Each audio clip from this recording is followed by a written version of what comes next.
Gorkha territorial administration শিক্ষক নিয়োগ দুর্নীতি মামলায় এবার আদালতের কড়া মনোভাব কলকাতা হাইকোর্টের। পর্ষদ রাজ্যের কাছে রিপোর্ট তলব আদালতের। পাহাড় নিয়োগ দুর্নীতিতে বেআইনিভাবে নিযুক্ত ৩১৩ জন শিক্ষকের বেতন কোন খাতে দেয় রাজ্য? পর্ষদ, রাজ্য ও জিটিএকে দ্রুত জবাবদিহির নির্দেশ বিচারপতি বিশ্বজিৎ বসুর। তবে বিচারপতির সাফ জবাব, জিটিএ নিয়োগ দুর্নীতির ব্যাখ্যা দিতে বেশি সময় দেওয়া হবে না। আদালত জানতে চায়, জিটিএর বেতনের টাকার উৎস কি, অডিট কি আদৌ হয়? বিতর্কিত ওই শিক্ষকদের মধ্যে রাজ্যের অনুমোদিত স্কুলে কতজন চাকরি করছেন বর্তমানে? এমনকি জিটিএকে টাকা দেওয়ার পর সেই টাকা কিভাবে ব্যবহৃত হয়? এক্ষেত্রে বিচারপতির মন্তব্য, দার্জিলিংয়ের মোট ১৯টি স্কুলে বিতর্কিত ওই ৩১৩ জন শিক্ষক নিযুক্ত রয়েছেন, কিন্তু তাদের বেতনের উৎস কি?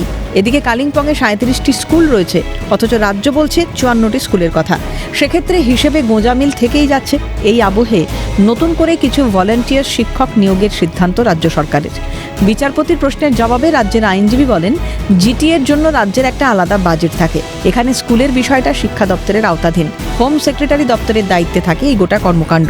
তবে জিটিএ শিক্ষকদের বেতন দেওয়া হয় রাজ্যের খাত থেকেই, কিন্তু শিক্ষা দপ্তর থেকে নয়, এটা দেওয়া হয় হিল অ্যাফেয়ার্স থেকে।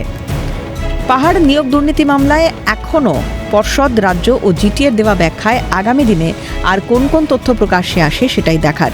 ২৫শে জুন মামলার পরবর্তী শুনানিতে জিটিএর নিয়োগ দুর্নীতির মারপ্যাঁচ আরও স্পষ্ট হবে, তা বলাই বাহুল্য। Abhirupa Hazra report, Calcutta news.